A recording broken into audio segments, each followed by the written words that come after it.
مالكم على هذه الحاله؟ شحال قدنا ما نكونتروليو ولادنا؟ دابا نتوما واش مدودات؟ واش نتوما نورمال؟ هادوك اللي تيشدوا الكاميرا ويحطوها ويبداو يشطحوا ولما المسخين من اللور تيبانوا، هادوك المدودات واش عندكم نورمال؟ والديكم يشوفوكم ديك الحاله. خلينا من الام 90% ديال الحالات الام عارفه. واش انت عندك نورمال باك يشوفك ديك الحاله؟ خوك، خالك، لا فامي عندك نورمال يشوفك ديك الحاله تاع راس الحماره كتشطحي وكتهزي؟ عندك نورمال؟ هي نورمال مورا 3 د الحالات اللي كاينين. يا باك وعائلتك بيوتيين عنده زايد ناقص، اللحم ديالك فابور، راه كاع الناس كيتفرجوا فيه وقال اللي الله يلعن فيك، يا اما راه كديري داك الشيء مور ظهر خوك ولا مور ظهر باك ومقلوبه عليه القفه وما عرفش الله يحسن عاون، ولا مغلوبه عليه ولا شي حاجه، راه كيمسخوطه الوالدين. هذه الحاله الثانيه كفس من الاولى. الحاله الثالثه ما عندك لا باك لا خوك لا والو، عندك غير ديك الحيزابونه تاع امك. في ديك الحاله هي راه قواده ديالك. الا كانت عارفه بلي بنتها كتشطح لي كل من هب ودب، الام عارفه البنت ديالها كتشطح، راه قواده ديالك بمعنى الكلمه. الا الامين عارفه البنت ديالها كتشطح في الكاميرا في الانترنت، الام قواده، ما نزيدوش نهضروا.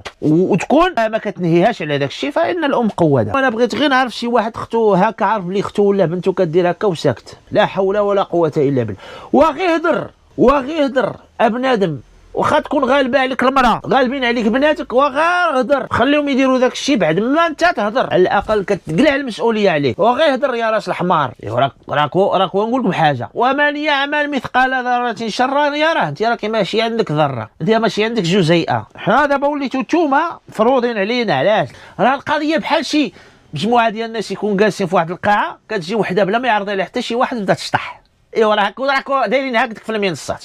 عيينا ما نحضيو ولادنا وعيينا صافي. بنادم راه كان يكون يتفرج في الفيديوهات، هبط طلع كل مره 3 2 كتطلع لك واحد راس الحماره كتشطح، طلع هبط واخا تكون فقيه كتقرا في القران وكدير في الاحاديث، طلع لك واحد راس البقره كتشطح، واحد القردم ولات البنان تشطح. انت ماشي عندك، انت راه عندك جبال ديال الاثم. علاش؟ يا شطحي لي في الكاميرا ماشي الواحد. شوفي تما المتابعين اللي شافوا